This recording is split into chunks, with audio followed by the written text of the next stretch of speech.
Why are you wearing a bathrobe? It's like 85 degrees outside. Well, first off, watch your tone. It's not a bathrobe. It's just a robe. Actually, a wizard's robe. And by myself residing within it, I am therefore a wizard. Well, if that's not the dumbest thing I'll hear today, no, you're not a wizard. Yeah, I am. Alright, let's say I believe you. What can you do? Punch people really, really hard. That makes you closer to Mike Tyson than it does Gandalf. Mike Tyson could be a wizard. You don't know that. Yes, I do. Do you have any other magical powers besides punching people? I don't know. Did Mike Tyson need any other powers? But yes, I also have a gun. A gun is not a wizard power. You can't just swap it for the staff. There's literally more guns in America than there are people. Unless you go back to medieval England and pop King John in the head, nobody's going to believe you're a wizard. That's the first smart thing you've said today. The Frugal Wizard's Handbook to Surviving Medieval England was not Sanderson's best, but it was fine.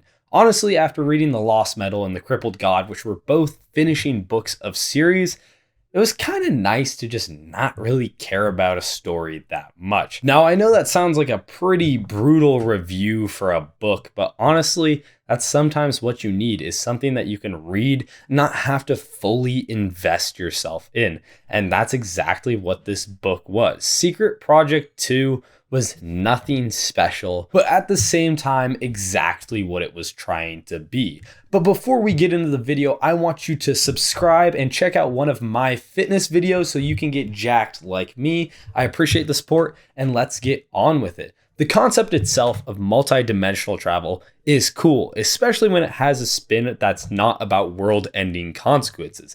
When it's like a theme park ride, essentially, it becomes a lot more lighthearted and explores a side of this trope that you've never really seen before. But where I think I get a little bit of cognitive dissonance is where I see Sanderson, huge world concept, small fun story. Those don't add up. There's so much potential with this concept for it to just be like this one-off, fun, whimsical story with some pretty decent emotional cues does not feel right. It feels like this should be an epic 10-part book series broaching several worlds and having characters that go through lifelong arcs. It's like seeing a king-size Snickers wrapper and then you open it up and it's just the fun size. It still tastes good, but you were expecting a lot more, especially from a king-size wrapper, aka Sanderson in fantasy. I don't expect him to continue this world. I don't really want him to continue this world because I am much more invested in the Cosmere.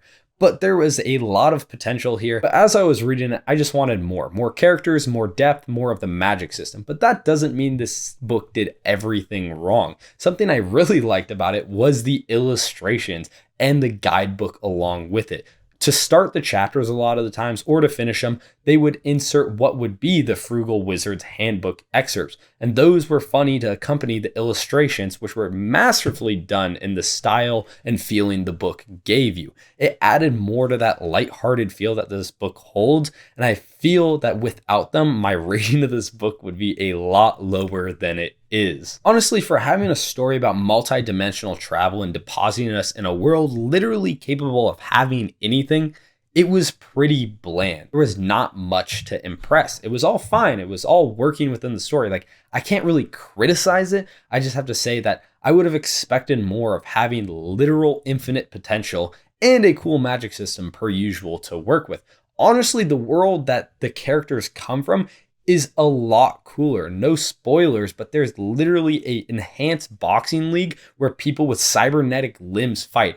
I would have liked a story about that. That just sounds like a lot more interesting than what we got. I will say that I think Sanderson is improving his character writing. Although the characters were bland, I thought that the background and the emotional baggage he put with them to the conclusion that they had worked better than some of his longer novels. The payoffs were good even with this concise page count, and that just excites me for farther entries in the Cosmere, because if he can fit more emotional punch into less pages, then Stormlight 5, 6, 7, 8, 9, 10, and Mistborn up to 16 are all going to be better for it. Now, should you read this book?